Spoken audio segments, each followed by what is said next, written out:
Olá, começa aqui o Religare, Conhecimento e Religião. Considerada um dos principais enigmas da humanidade, a morte é motivo de uma busca incessante do ser por respostas dentro da fé e da razão. Como as religiões explicam este fenômeno? O nosso convidado de hoje é o teólogo jesuíta Geraldo Luiz de Mori. Ele vai falar sobre o assunto. Seja bem-vindo, Geraldo. Obrigado mais uma vez, Flávio.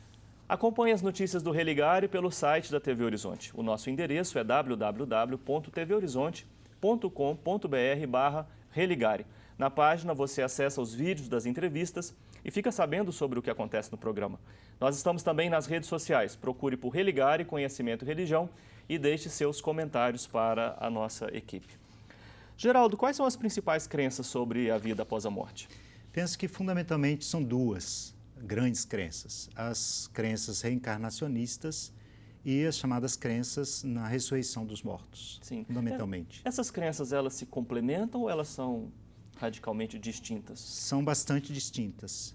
Eu diria que as crenças reencarnacionistas, elas tentam responder ao enigma da morte de uma maneira muito diferente da ressurreição. Muito diferente. Sim. Falando sobre a crença reencarnacionista, como é que ela foi difundida? Onde ela é mais difundida? É provavelmente a crença mais antiga, né? Já no século 8 a.C., por exemplo, no mundo da Índia, por exemplo, já surgiram as primeiras formulações que vão estar na origem, por exemplo, da crença reencarnacionista no hinduísmo. Mas também outras religiões mais de tipo africanas, por exemplo, já também se difundiram muito em muitas tribos africanas essa crença de que depois da morte aquela pessoa morreu e ela volta, né? Então também no mundo africano já tinha, e mesmo no mundo mediterrâneo, por exemplo, na Grécia, Platão, no século IV, V a.C., ele recolhe essas crenças, significando que já também no mundo grego já existia também essa crença reencarnacionista, muito antes que no cristianismo ou no judaísmo tenha surgido a crença na ressurreição dos mortos, que é do século II a.C. Sim. Como é que ela chega até nós, nos dias atuais? A reencarnação? A crença reencarnacionista. A crença na reencarnação, no Brasil, ela é associada ao espiritismo e ela chega entre nós, fundamentalmente, na sua formulação do espiritismo no meados do século XIX, final do século XIX, no Brasil. Mas a partir da crença kardecista. Mas nas últimas, no século XX também, com a vinda, por exemplo, de populações e de imigrantes, sobretudo do Japão, vieram também as crenças reencarnacionistas ligadas ao budismo, por exemplo, né? E hoje, com essa, vamos dizer assim, globalização, no Brasil nós temos vários tipos de crenças reencarnacionistas, mesmo na Nova Era, por exemplo, que é uma espécie de constelação de mistura de muitas religiosidades, a crença reencarnacionista ela também é vista de outra forma. Então, no Brasil ela chega de várias formas. Sim. Né? É possível, não sei se também com os africanos, né?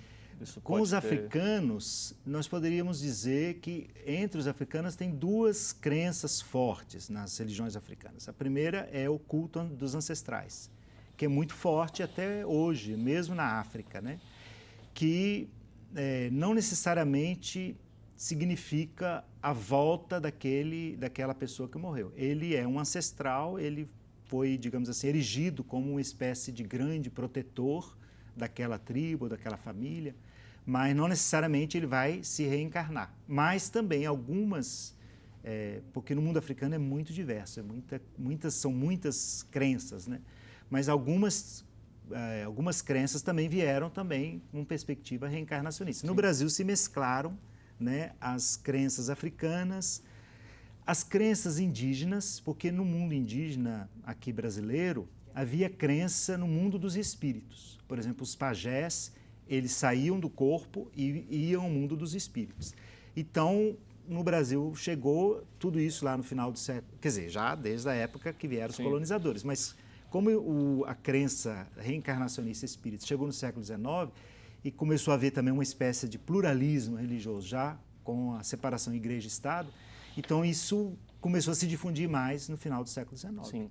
Como é que nós poderíamos compreender assim, a estrutura da crença reencarnacionista? Na crença reencarnacionista kardecista, ela é muito diferente da crença reencarnacionista oriental de tipo hinduísta e budista. Na crença reencarnacionista ocidental kardecista, existe uma ideia de que todos os espíritos são criados no início, né, iguais. Há uma espécie de democracia geral, né? Todo mundo foi criado igual, como espíritos ignorantes. Como o kardecismo surgiu na época da teoria evolucionista, e a teoria evolucionista ela acreditava que nós estamos progredindo para o melhor, né, para a razão, etc. Então, Allan Kardec ele associou essa teoria, né, evolucionista à sua crença reencarnacionista. Então, ele diz o seguinte: todos os espíritos são criados ignorantes e eles vão passar por várias reencarnações até se tornarem espíritos totalmente iluminados, né? Que seria, vamos dizer assim, o auge, o ápice, o apogeu, né, do processo evolutivo do próprio espírito, né? Então, uma espécie de encontro entre ciência e razão, fé e razão, ou ciência evolucionista, e a crença reencarnacionista. Sim. Você disse que há uma variação em relação ao Oriente. Qual seria basicamente a diferença?